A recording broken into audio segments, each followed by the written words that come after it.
to remind us of this precious earth and our celebration today. Welcome everyone. It's wonderful to see you all here tonight, today, tonight, and tomorrow in some parts of the world. We truly appreciate you taking this time to join us for the celebration of Mother Earth Day, presented by the International Convocation of UU Women, or ICUU for short.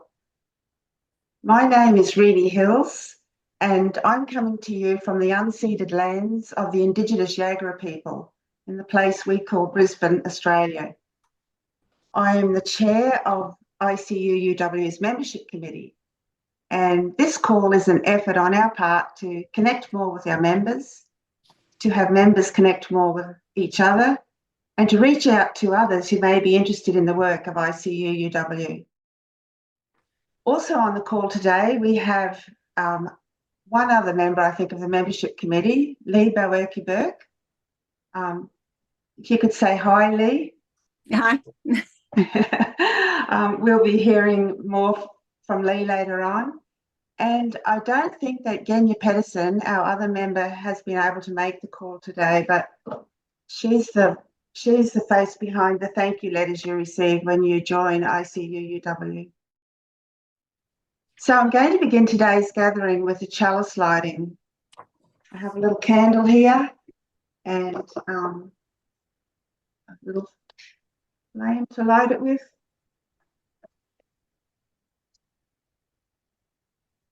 The ecologist Baba Diome from Senegal has said, "In the end, we will love only what we understand, and we will understand only what we are taught."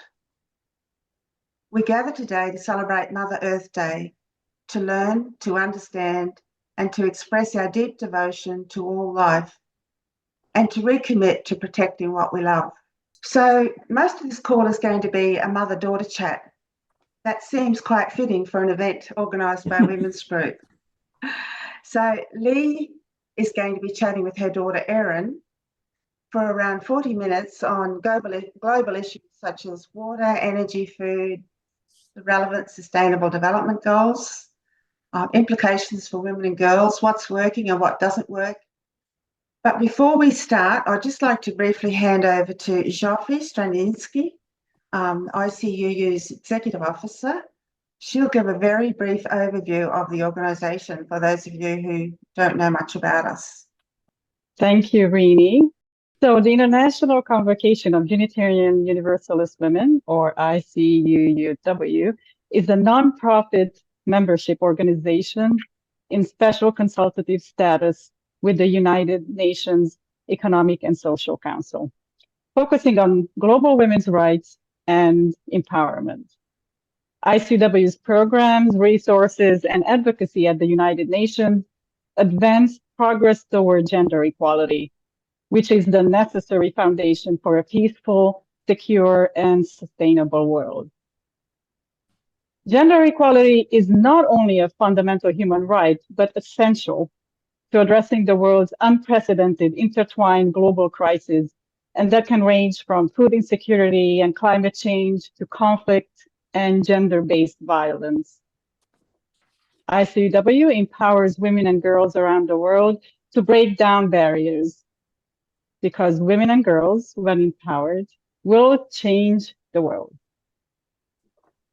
Some of our recent or current programs in partnership with women's groups, grassroots organizations, or other NGOs include support for asylum-seeking women and their families, as well as grassroots organizing for immigrant BIPOC, Black, Indigenous people of color communities in United States.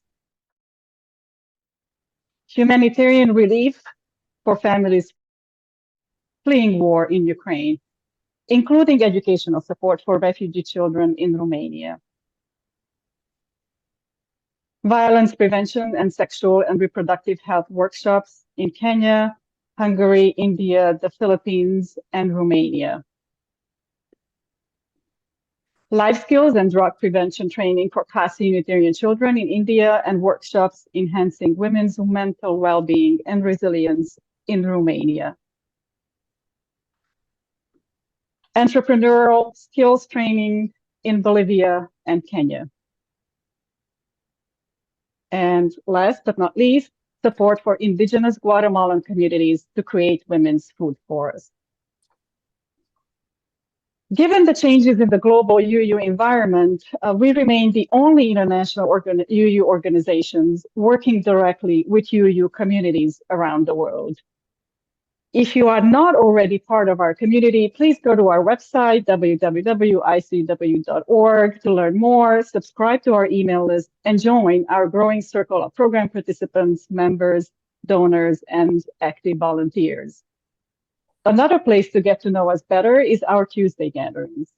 The second and fourth Tuesday of every month, we offer like-minded women from around the world a space to connect and share thoughts and insights on various topics. So we look forward to welcoming you to the ICW family, and thank you. I'd now like to hand over to Lee, who will introduce you to Erin, our guest interviewee. Thanks, Rini. Greetings. It's my joy to introduce my brilliant daughter and our guest speaker today, Erin Boeke Burke. Erin grew up as a Unitarian Universalist and has always had a reverence for our planet and its people. She spent her senior year in high school as a Rotary Exchange student in Nagasaki, where she often walked through the International Peace Park on her way to school. Her experiences learning to appreciate a vastly different culture from the one she knew and being able to see her homeland from afar helped set her on her life's path of working to protect our world by working collaboratively with the people who inhabit it.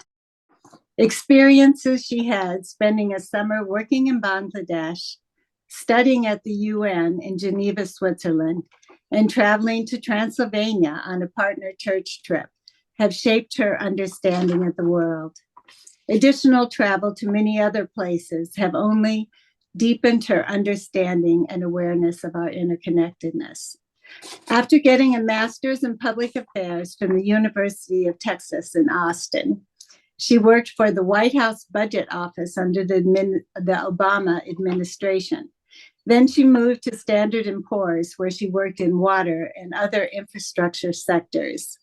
Currently, she is the director and lead analyst in the sustainable finance practice at S&P Global Ratings, where she is called upon to provide analysis and opinions on the environmental and social impacts of companies and specific investments. This means that she works with teams of people in different parts of the world to assess the environmental, social, and governance issues which drive investment considerations. She has been a sought-after speaker in international environmental conferences and has a special expertise in water issues. She's very knowledgeable about the elements of a just climate transition and the public and private sector roles in expanding access and affordability for essential infrastructure and services such as transportation, clean water, and healthcare.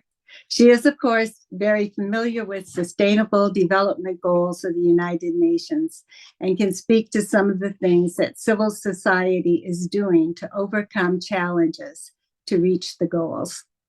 She lives in New York City with her fiance, Andrew, and enjoys music, art, dance, and theater offerings of the city. Additionally, she loves to hike, read, explore, do yoga, visit her far-flung family and friends. I'm thrilled she is here today.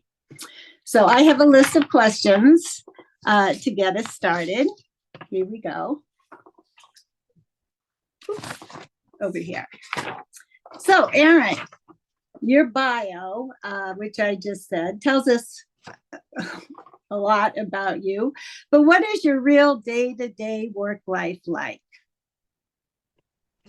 Thanks, Mom. And it is very exciting to be here.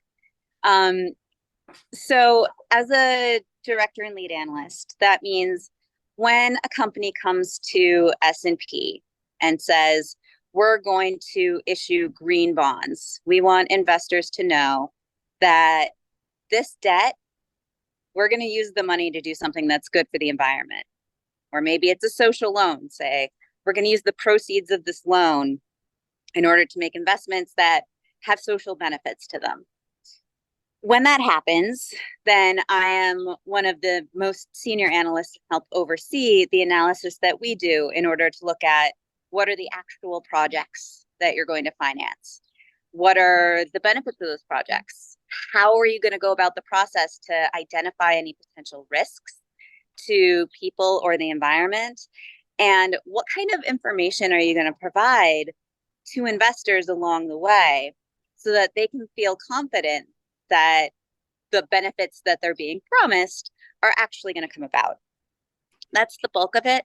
There's some other opinions we provide that look at, say, the environmental and social performance of a company, how it compares to its peers, how it assesses its overall impact through its own operations, through the products that it provides, through the people in its supply chain and the other companies that it works with in order to be able to provide that service.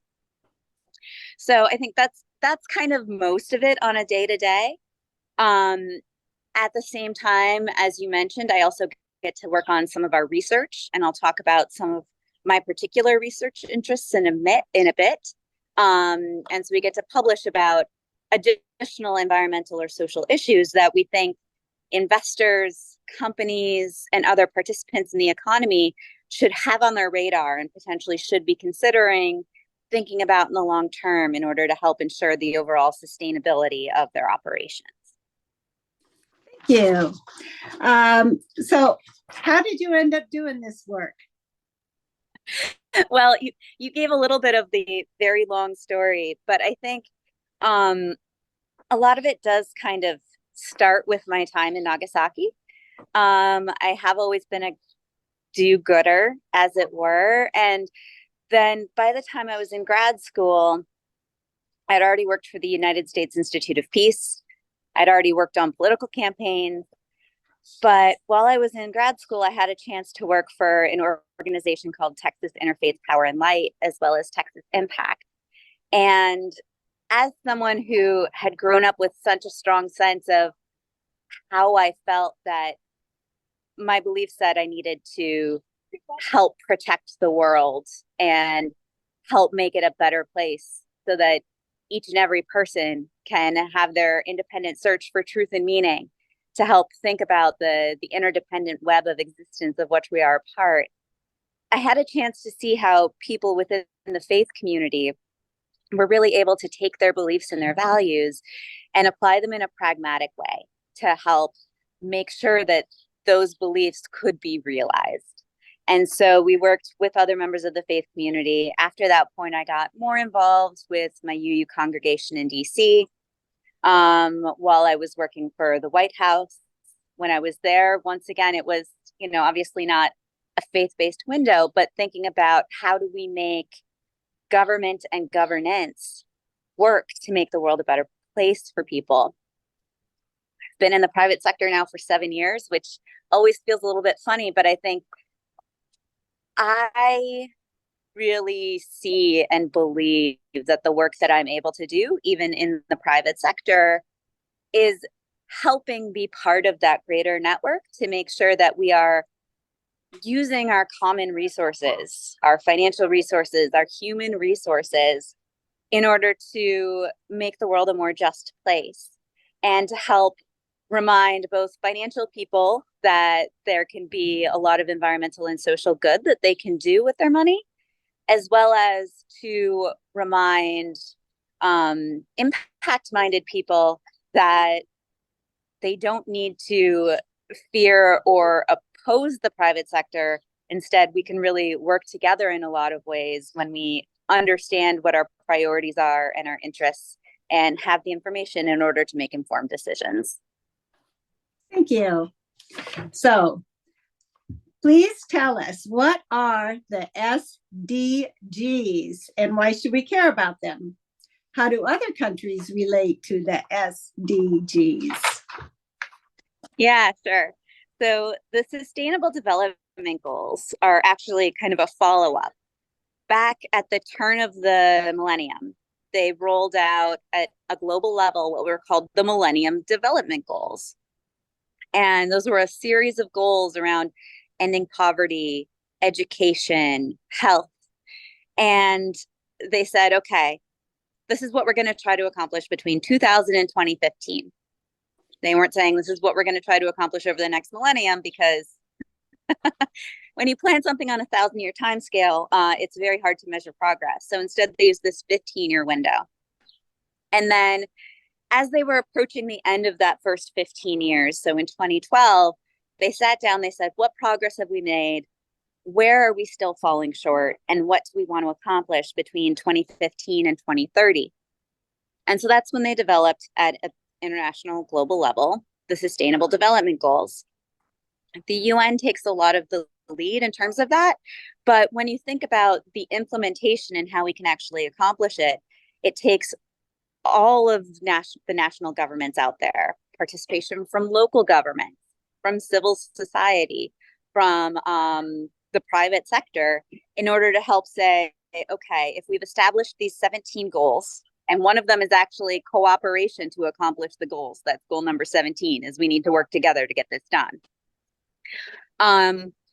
It's a variety of goals around saying, okay, ending poverty, ensuring everyone has access to good health care and can have good health and well-being, making sure everyone can have education, providing equal access and careers where people can have dignity, as well as the ability to improve their lives for themselves and their children. And so the 17 goals overlap in a lot of ways. They have to work together, kind of like goal 17 is we all have to work together to accomplish the goals. But it's laying out kind of that action plan of here are all these different pillars that we need to be thinking about.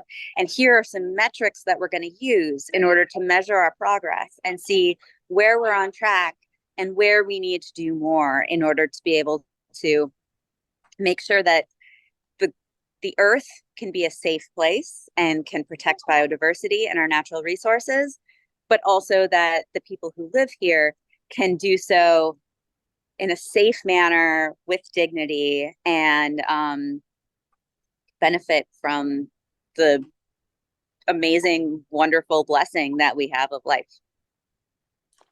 Good. When we were planning our discussions for today, you mentioned the energy, food, and water nexus and how it relates to your work. Tell us, please.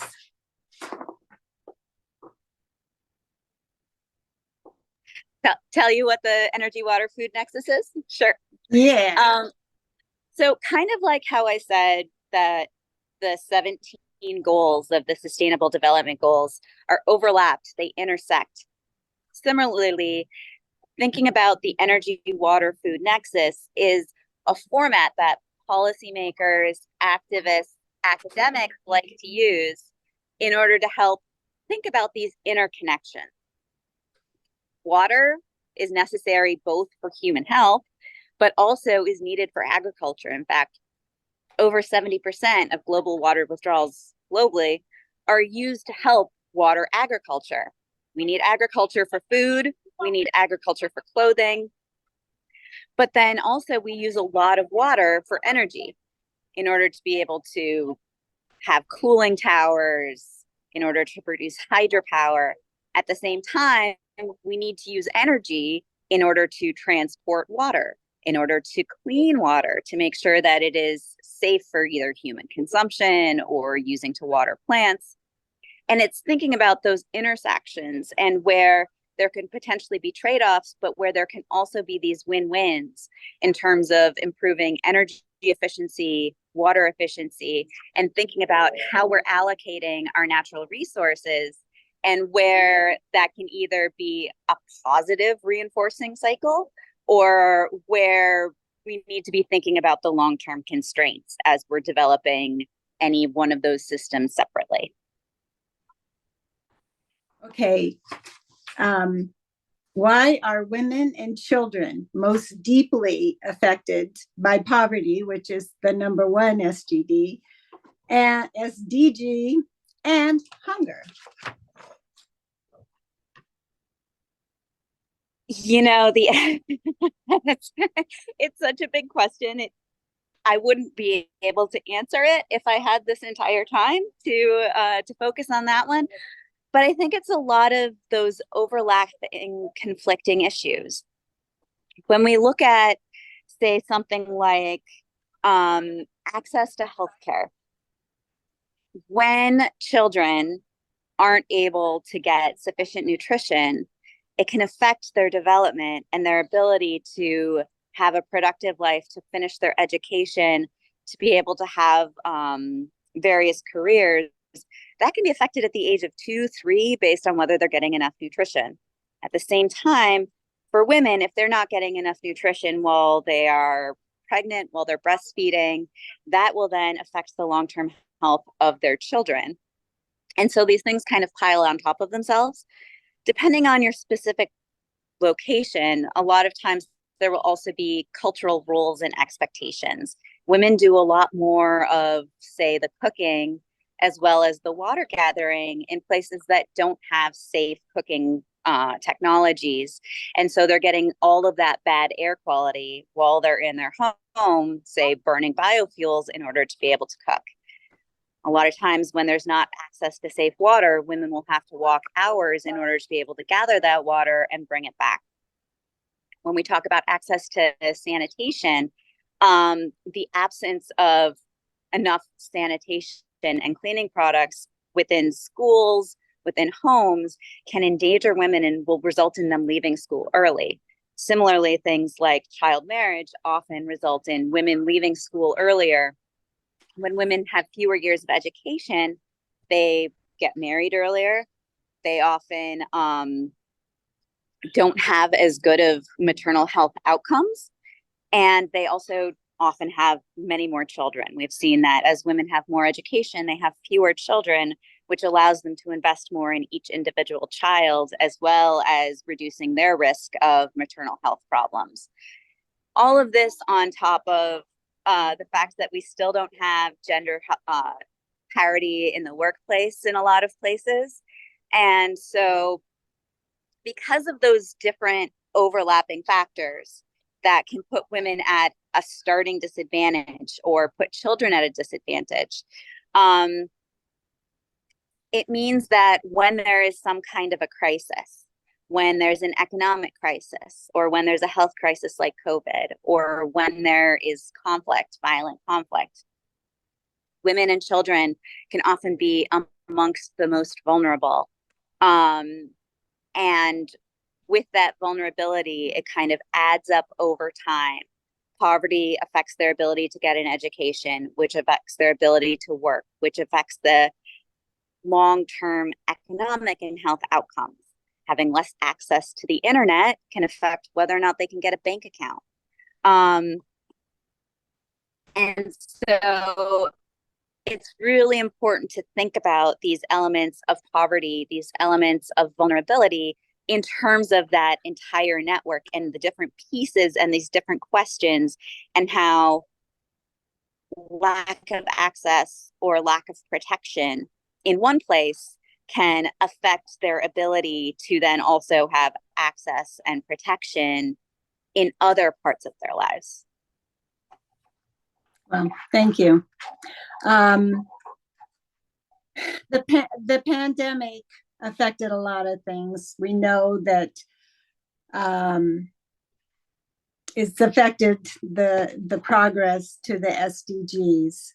What has the pandemic done, and where are we now as far as advancing it with these programs? Yeah, it's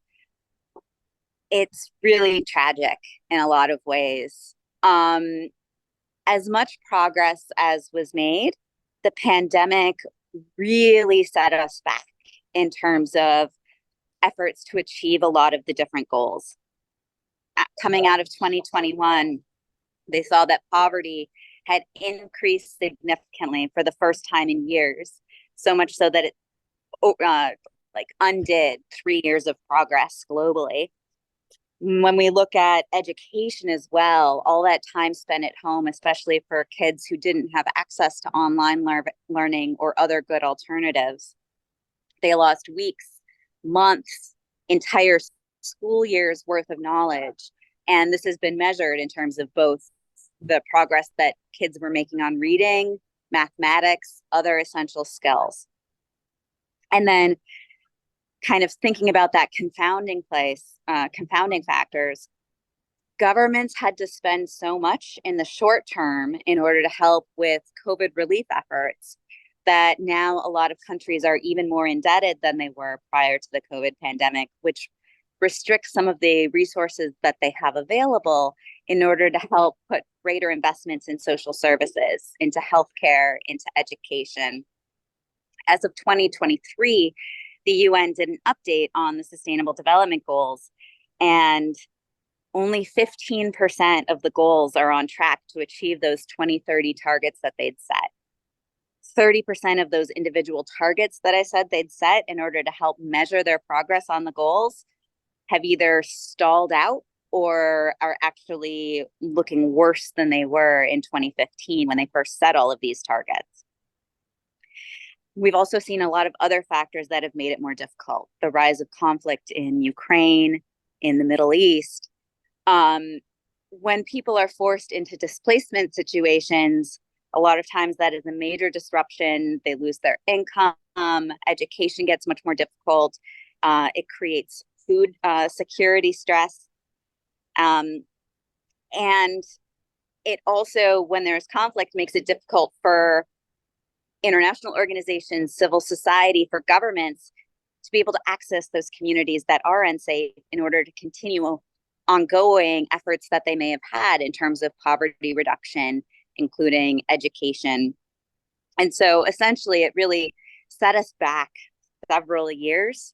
And if you look at that 2023 UN report, it has a lot of really striking numbers in terms of the rate of progress that we had, as well as how much was lost between 2020 and where we are now. Now, a lot of things have started to recover, but they've got a lot more ground to make up. And anytime we see a rise in conflict, a rise of violence, that makes it much more difficult to be able to continue the work in order to keep things headed in the right direction. What do you see that different governments have done that has been assisting the progress toward these development goals? Yeah, I think as much as I've talked about the intersecting and the systems thinking, governments, we always talk about with the United States, each individual state is meant to be a laboratory for different things you can do. We've definitely seen that with governments around the world in terms of how they've been trying to tackle challenges associated with poverty, education, hunger. And a lot of the most successful programs and projects kind of tackle these together. They work on cash transfer programs to the most impoverished individuals within the community, but then they pair that with different kinds of social services, with education, with nutritional support. Think about it as being, they do both cash transfers for the poor, as well as say food stamps, as well as free education, as well as implementing free pre-K so that kids can get a good head start and help reduce those variances and those differences in outcomes that can either be based on income, can be based on geography. A lot of what the public sector can do, there's kind of essentially two main levers. There's the push factors and there's the pull factors. They can either give the incentives, which is financial support, is investing in infrastructure development, or they can use kind of the negative ones, which is the regulation, requiring companies to do their different environmental impact analyses or social impact analyses before they build, making sure that they're doing those risk adjustments and risk management in order to reduce the amount of harm that can come along with doing good. And so I think another really big thing that they can do is just make sure that we have the data. For governments, for everyone to be able to prioritize our resources and making sure that it is going to the poorest countries that are the most off track in efforts to achieve the sustainable development goals. For countries that may be very affluent but have high inequality, to understand where those populations are who are still being left behind, we need to have the data. They always say you can't manage what you can't measure. And that's a big thing they've been trying to do with the Sustainable Development Goals. That's an area where there has been a lot of progress, actually, is getting common definitions so that we know that a measurement in Ghana is the same as the measurement that we're looking at from Botswana. And so that we can really see and prioritize accordingly and understand out of these these multiple pieces: healthcare, education, income, food security. What are kind of the weakest links there? Because once you can start addressing those weakest links, then we can bring the whole thing up together. Now, another big piece is obviously cash transfers or support from the wealthy world to some people call it the global south. Some people call it, developing countries or least developed countries, if we were to use the UN language. We've really fallen short even prior to COVID in terms of what has been promised as opposed to what has been provided. And that UN report said that really what we need is some kind of subsidy from international organizations, from national governments on the order of $500 billion a year to these least developed countries in order to help them make the investments to keep the ball rolling. Which also brings us to climate change, because another big promise that has been made, it was $100 billion a year for climate adaptation to account for rising sea levels, to invest in making sure that water is still accessible in places that are seeing more drought, to adapt to heat stress. And we've been far short of that $100 billion a year as well. And so that's another big area where governments can get involved. So I think, obviously there's a lot of big things. One of the ways I like to think about the role of the governments is more as the quarterbacks, working with private sector, civil society partners, nonprofits on the ground, and other programs at the subnational level in order to make sure that there's a coordinated approach to tackling what is a very challenging problem. Cool. What things have civil society done that has been very helpful in helping reach these goals? And in what ways could they maybe move a little more helpfully? In what ways have they been unhelpful, and maybe work on that? Yeah, like I said, I've worked in a lot of federal and quasi-federal and political campaign and nonprofit and now private sector. And civil society is absolutely part of the solution. Like I said, goal number 17 is partnerships for the goals. And there's a huge part to play. I think more specifically, it's in understanding all of those different roles where civil society has stepped in. You get organizations like the Gates Foundation, which has done so much in order to help reduce malaria and other preventable diseases by focusing on basic healthcare and, more than anything, access to mosquito nets. It can be little things like that. Sometimes it's direct provision. A lot of times it'll be helping finance research. And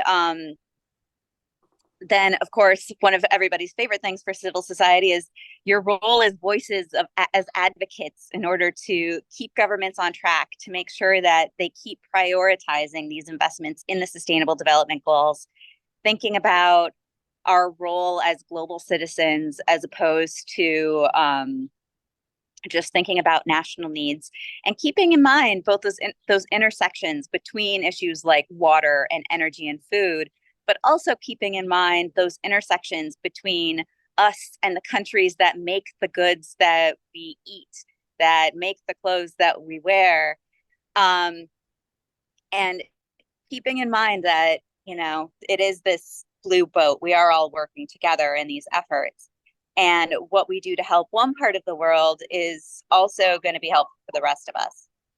I think in terms of things where I have seen stuff kind of be less helpful or fall a little bit short, I think now, obviously, I'm not offering advice because I'm not allowed to do that as an independent opinion provider.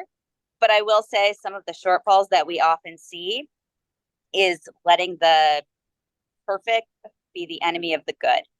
I think a lot of times what we see is when there is a request for some kind of absolutism, as opposed to looking at the progress that we're making and keeping in mind that incremental progress is still progress. The fact that there are a broad range of opinions about how we should tackle this, and getting that study, analyzing those results, looking at a pilot program, looking at something that may not be everything we want in universal access to healthcare, but does make healthcare accessible and affordable to people. It's a step forward, and we've got to take that. And I think another big challenge that holds up renewable energy projects, that holds up other infrastructure development, is what's called NIMBYism. NIMBY is an acronym. It stands for Not in My Backyard. And this is a big issue, especially in the permitting process, where a lot of times you get people who are very well intentioned, and essentially they're saying, yes, renewable energy needs to get built somewhere, but not where it's going to ruin my view. Or a water treatment plant needs to get built, but not where it's going to change the way I drive to work. A lot of these issues that we see in terms of historical environmental racism is a term that often gets used, is the things that are ugly, things that are dirty, the things that are smelly tend to always be cited in locations, in populations, in communities that are low income and don't have the same kind of political power. I think we need to keep in mind, as people with access to resources and with clout, if you're saying not in my backyard, either it's not going to get built because nobody will take it, or it will end up being built in communities that have less power. And so we need to keep in mind and think about how we can share the burdens as well as sharing the benefits of the investments that need to be made in order to keep making progress towards a more sustainable and a more just community and economy. Good. I see a lot of questions are starting to come in. Yeah. Okay, this is our last question, and then we'll go to everybody out there, or as many as we can fit. Okay, I've heard the phrases doing well by doing good and put your money to work. The concept is that by simply investing whatever wealth we have in enlightened ways, we can have an impact with no effort and no penalty. In the past few years, I've heard less about this, and I get the sense that the experience with social conscious investment funds has been that they return less than funds which simply pursue profit. I would be curious to hear a sustainable finance professional's thought on how much of a penalty I should expect for enlightened investment. Well, like I said, I provide opinions on the environmental and social benefits. As far as any specific products that you're looking at in terms of the specific environmental costs or the specific economic costs, it's going to be a highly individual decision. And I think the first thing people should do if they're thinking about investment and what they want to accomplish with their investment is understand what your priorities are. And there are a lot of different ways that people have looked at trying to integrate their values into their investment approaches. If we look back to the kind of very origins of sustainable finance, as we call it now, It's been called impact investing. It's been called ESG. It kind of goes back to what was called socially responsible investing well back into last century. And a lot of that did come out of the faith community, who specifically said, yes, we need to invest our resources to make sure that we've got the financial resources that we need, our endowment, take care of our building, take care of our communities. But we refuse to invest in, and usually they would set up these negative screens. They're called negative screens. They said, we'll invest in everything, but we will not invest in alcohol, tobacco, weapons. Those were usually the big three. And so one approach to look at it is just say, I know these big things that I don't want to put my money into. That said, I'm going to invest the rest of my money so that it makes the most money I can. And, you know, the differences there tend not to be tremendous. But then you can get to much more hands-on, high-touch approaches. There's this theory, like I said, I oftentimes look at green bonds or social bonds. It's called this thing that is called a greenium, which is the idea that if more people and more investors want to buy bonds that are being used for environmentally or socially beneficial projects, that should increase demand, and that should thereby make it cheaper.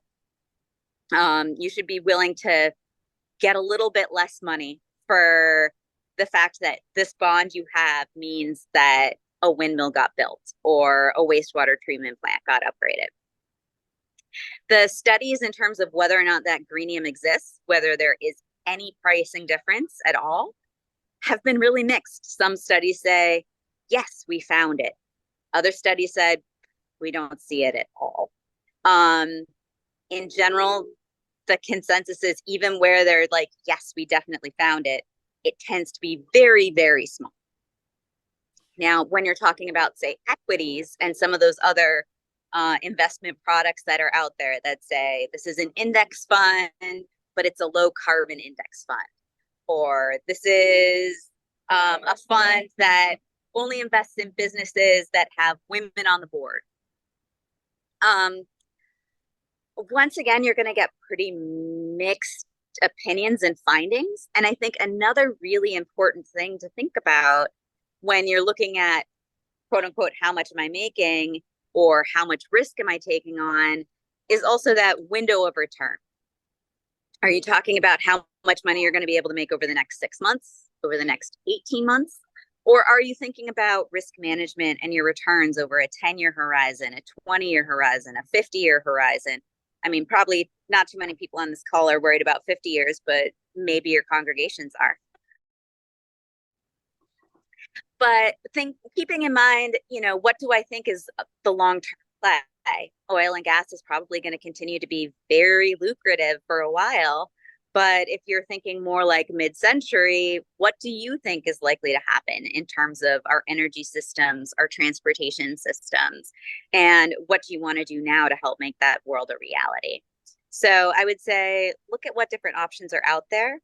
Sometimes they'll be very explicit. You can find out information about what the returns have been. If you're doing something like fixed income, a lot of times the reports will say, you know, as a credit rating agency, we think that this is a risk in terms of they haven't adapted to climate change, or we think that there is a risk of long-term decline in how much this product is used in the economy. But it's going to be very individual. And like I said, there are a lot of different philosophies of how institutions plan to incorporate their values into their investing. And I would say for every study you can find that says the answer is this, you'll find another one that says, well, we looked over a different time horizon, or we looked at a different case study and we found something totally different. So I would say the math, the expectations, the jury is still out. But if doing well while doing good, or doing good while doing well is an important priority to you, think about what you would be willing to potentially give up. Thank you. Okay, well, let's get around to some of these questions. Gabor, could you? Well, there's basically one so far, and that's Olga Flores Bedragal. Olga, would you like to state your question, or would you prefer that I read it for you? Yes, please, Irene, thank you to the organization to let me to speak. I want to make a question, but watching from a different approach. I don't want to be Malthusian, but we have to analyze. Don't you think that overpopulation means that we are squeezing the environment and destroying water resources for provide water to the what we call megalopolis, say such huge cities?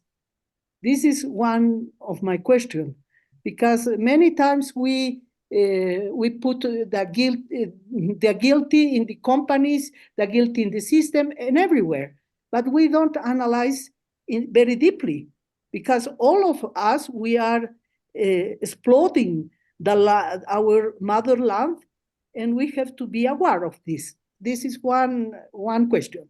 The other is, I am from Bolivia, and when we talk about resources or investments, we have to see that the dimension of this investment. The annual income per capita in Bolivia is $3,800, but in the United States is $75,000. So what you need to solve the problems has enormous variability. So when you are speaking about what you are watching in different projects it can be, it's a huge difference. This is my second question. Thank you very much, Irene. Great. Well, and thank you for the questions. They're really big. I might forget pieces of them, but I'm going to do my best. First of all, in terms of overpopulation, I think there are definitely concerns about increasing population. I would say a lot of the gravest concern that there would be so many people that the environment could not provide for them is becoming less of a concern. Now, for several reasons, a lot of parts of the world are actually seeing population decline at this point.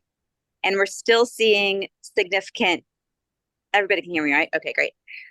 We're still seeing a lot of increases in population in some of the poorest parts of the world, but other parts of the world, Europe, Japan, even China, are starting to see population decline. So I think keeping in mind those different demographic trends, globally people are having fewer children, is one thing to kind of just be aware of as you think about these concerns. The other one is increases in efficiency. And back in recent years, over time, we've increasingly seen what's been called a decoupling, where increases in GDP, making more food, making more everything in order to help provide for all of these people around the world, we're getting better at doing it with less water, with less energy, with fewer investments of natural resources. And these efficiency gains actually have been significant, and it's a really big priority kind of for governments globally, for international organizations, for development banks, looking at what they can do to help increase those efficiency gains. Some of that can just be having more efficient equipment. It can also be thinking about what resources can we use that have less of an impact. You mentioned you're in Bolivia. The government in Chile, when there's going to be a new mining operation, so, you know, like with Bolivia, Chile is seeing a lot of new rises in mining. A lot of that is related to the battery minerals. Bolivia's got some of the biggest lithium reserves in the world, and lithium mining is so water intensive.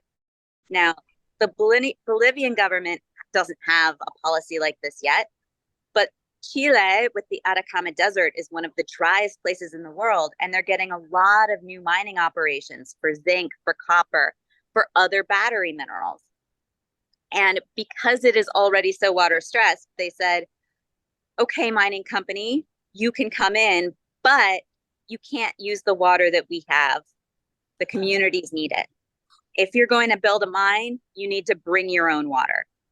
And so a lot of times they'll do that by building desalination plants. We've also seen areas where they're using seawater. And if you have the ability to use seawater, it doesn't take away the freshwater resource. It doesn't have the same kind of energy or waste impact that desalination does. Huge waste and energy impact of desalination. But if we are smart about where can we use what's called lower quality water that won't compete with our other needs, that's an area where essentially we're doing more with less, or we're using something where we're not competing with what people need, with what agriculture needs, with what ecosystems need. As far as relocation and the rise of the megalopolis, urbanization is definitely one of the strongest trends that we are seeing globally. I think while uncontrolled urbanization poses tremendous challenges in terms of being able to provide education, healthcare, sufficient food, sufficient housing is a huge problem for these communities, especially informal communities or informal settlements within these gigantic cities. People tend to gain access more quickly when they're in the city, and providing access to water, access to energy, access to sanitation in rural areas, access to internet, it often takes a much longer time and can be much more difficult. Just think, if you're in a rural community 80 miles from anywhere, they need to be able to put the infrastructure in to get that resource to you. Whereas even if you don't have internet in your home in the city, potentially you could walk to the library, you could go to a school that might have a shared resource that you're able to access.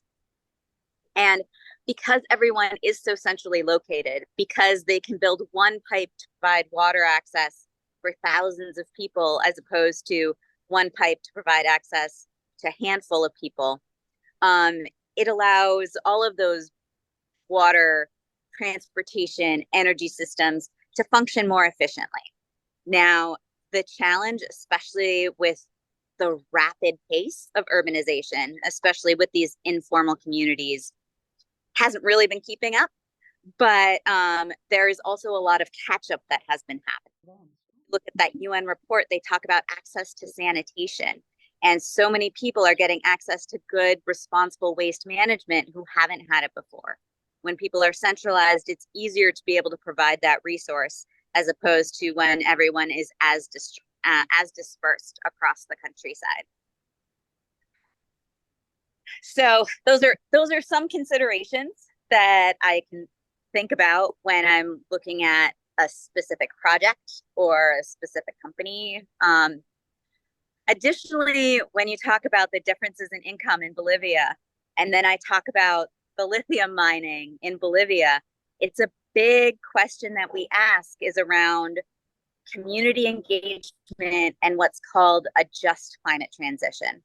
Because a lot of that lithium is going to be used to have electric cars in the United States, in Europe, and we need to be thinking about what is fair compensation for the communities in Bolivia, because mining is incredibly disruptive. It can also be particularly to downstream communities that might have polluted waters, communities that might be dealing with deforestation in order to be able to build out these mines.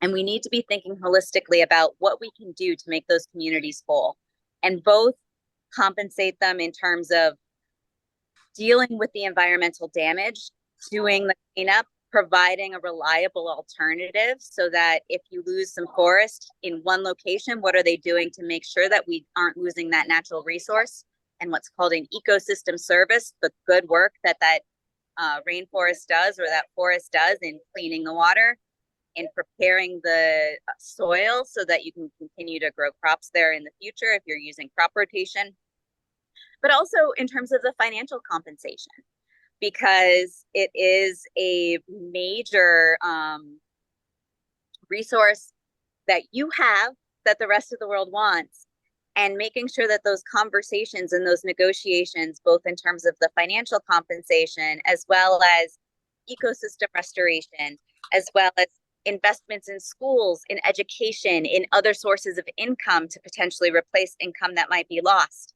protecting the cultural artifacts or cultural significance of things that might be disturbed or destroyed or relocated in the process of making these investments, making sure that that trade is being done in an equitable way that respects the dignity and the needs of the community and really listens to what they're saying they need, and that negotiation is happening on fairer terms. And I think some of that is, you know, the matter of lawyers, and a lot of that is also one of the big areas where civil society can be involved, as well as government, to making sure that the regulations are giving a fair role and a fair say to the local communities. Civil society elevating and lifting up the needs of those communities and making sure that we're not forgetting about the people who are being affected on the upstream of, you know, being able to build that new electric car. Following up on that, what you were just saying, I lived in the Philippines for 10 years, and they mined nickel with a lot of problems. So this isn't my question, but it sprang up. How realistic, I mean, it's a nice thought. How realistic do you think what you just said is possible, especially in the least developed countries? And how much of that money, Philippines is a very corrupt system, how much of that money actually goes to the people in the site? It varies widely. And I think this is, so the amount of money is going to vary widely and depend on a lot of things. And I think that is a great area for continuing to look into things to make sure that some communities that are maybe better organized, that maybe have better political support, aren't getting a much better deal than communities that might need that additional support. And if they do, how do we make sure that they get the support they need to still get that fair trade? I think when you're talking about where there might be a corrupt system and you don't necessarily trust the government, you know, we're going to make a payment to the government, therefore the community's fine. The major concern to think about. And I think that's also an area why we see a lot of mining companies doing investments directly in the community, building schools, doing their own on-site cleanup. There is research that is happening within the mining industry in terms of finding ways to do lower impact mining. There are some trade-offs. If you're doing surface mining, it can be take a lot more. It's much more disruptive to ecosystems, but it tends to be more efficient on the whole. Whereas if you're doing deep mining, obviously you're disturbing far less of the land and the ecosystems on the surface, but it does take a lot more energy to get down there. It can be much more dangerous or hazardous for the employees. But when we think about what the mining companies can be doing, in addition to making the payment to the government, are they hiring locals? Are they training locals? A lot of mining companies, when they're really thinking long term, if they're saying, I'm going to build this mine, it's going to be active for 30 years, and I know I'm going to need the workforce for it, then they're going to want to invest in healthcare, invest in schools. Some of the greatest progresses that they saw in Africa in terms of curbing the AIDS pandemic was because mining companies realized, hey, our workers have to leave all the time because their spouses, their cousins, their family members are getting sick and are passing away with AIDS. So let's do something to help control the AIDS crisis so that our workers can stay at work. Is that incredibly self-serving? Yes. Is that a tremendous benefit to the community that is now getting healthcare support and help to make sure that AIDS is manageable? I mean, it's not going to be eliminated nearly as quickly as we'd like, but it can be managed before it can be eliminated. Same thing goes for education, building schools, training people in how to, training them so that they're able to get those good jobs where then they're getting paid. And then that's putting money in the communities. It's putting money in the families. And a lot of times with higher incomes, then kids are able to stay in school longer. They don't have to go to work as quickly, especially for the girls. And it's kind of a positive reinforcing cycle. But I think making sure that those dots are being connected and making sure that those actors, those companies, those organizations that are doing really good work, or communities that have come up with an incredibly productive way of working with the extractive industries that are there, making sure everybody knows about those great cases is another really good thing that can be done. Okay, so my question was about the SDGs. When we were at the UN for the high-level political forum, we heard some of the country reports that they were actually implementing or inserting the SDGs into the Constitution, into the foundational documents. When a business applied for license, they would have to say what SDGs there are. In your work, is there anything like that going on in the States? The climate organizations I'm with here in California, even the most radical activists have no idea what SDG is. And it's, as far as I've seen anywhere in the States, maybe in DC, it's more knowledgeable, a commonplace, but I don't know anyone who talks SDGs. How do we promote that? I think the first thing about the SDGs is just, you can be working within your own communities, making sure you understand what those goals are, and looking at the data and identifying, because the SDGs above all are about identifying which communities, which people are potentially falling behind. Now, sometimes that will be falling behind within our own communities, where there's pay inequity for women, where there is a difference in access to good education and educational outcomes, or access to affordable housing, depending on your geography, your race, your educational background. Potentially for being in a rural community, there's a lot of issues with access to, say, internet still in rural communities. Making sure we identify and understand what those communities are and what their needs are, even here within the United States. That's one area you can start. You can look and see what data is available. You can look and see what are just gut check, what are the challenges for people who are being left behind within our own communities. And then you can also be reminding your political officials and others, whoever it is that you're talking to, around these commitments that have been unfulfilled. The $500 billion a year that the UN says is needed for investments in the SDGs globally, specifically focused on the least developed countries, as well as that $100 billion commitment that was made years ago, and we're not there yet in terms of climate investments and adaptation, because one of the greatest tragedies of climate change is the people who are responsible for most of the emissions are not the people who are on the front lines of dealing with the consequences associated with the physical impacts of climate change. Thank you so much for sharing that all with us.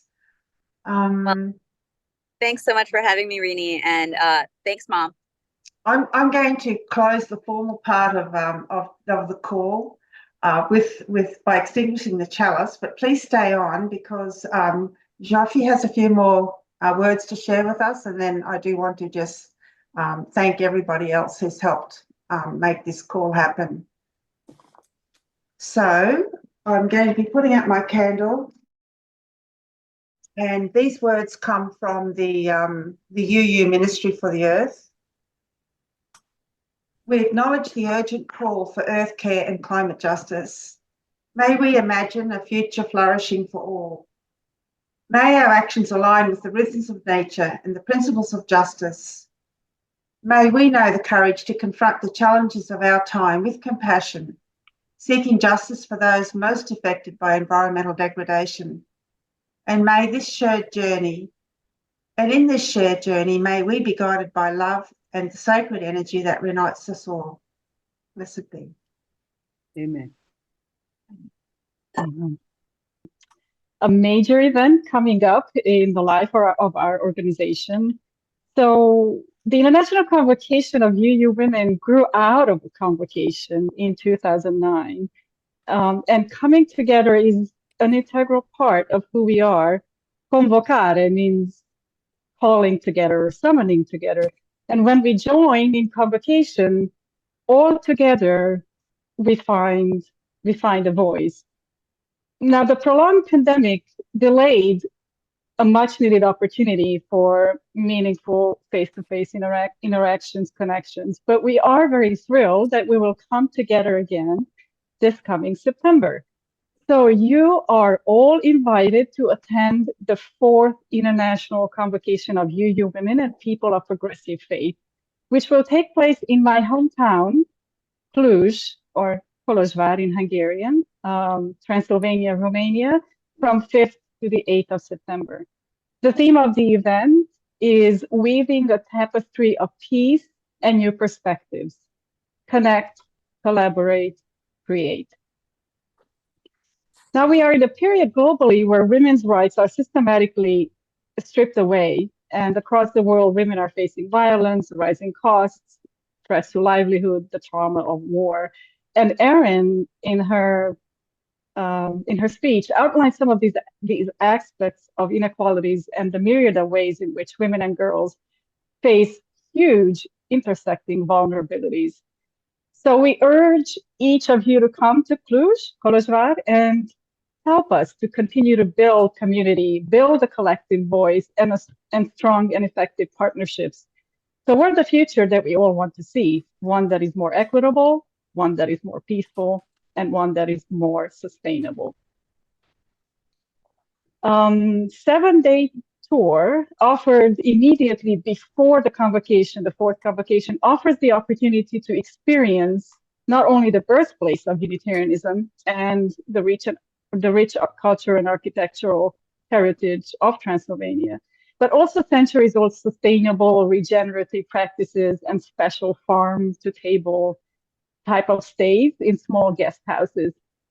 Now, this pre-convocation tour is already filled, but we have several on a wait list, so we might be able to justify a second tour. So we are planning to offer this experience again on the days immediately following the convocation. And if you are interested in participating in a post-convocation tour, please contact us right away because the limited space will be allocated on a first-come, first-served basis. And just to entice you further, I know I am a little bit biased here because this is my hometown we're talking about. We have a little slideshow for you taken in Kolozsvár in full bloom because it's springtime, taken just a few days ago. And these pictures are courtesy of the Cluj Town Hall and photographers Dante Utsan and Radu Padurian. Thank you, Gabor. And thanks to everyone who helped make this call possible. Thanks to Erin, of course. I don't know whether she's still with us, but in a very busy time, she made time in her schedule. So thank you so much. Membership Committee Lee and Genya, who I don't think is with us, and Joffy, thanks for all of your support for this idea that we had. Helped keep the energy rolling. And Gabor for helping us out technically and managing the call for us. And Joffy and Gretchen, thank you for setting up the call and helping promote it through ICUU channels and all the other various UU friends and contacts who help share the call information in different parts of the world. I saw some of your names on the participant list. The UU Federation of Women, UU Ministry for the Earth, and friends and UU friends in Europe, India, Africa, and other places who all promoted the call. So thanks again, everyone, for being here and participating, and enjoy the rest of your Mother Earth Day.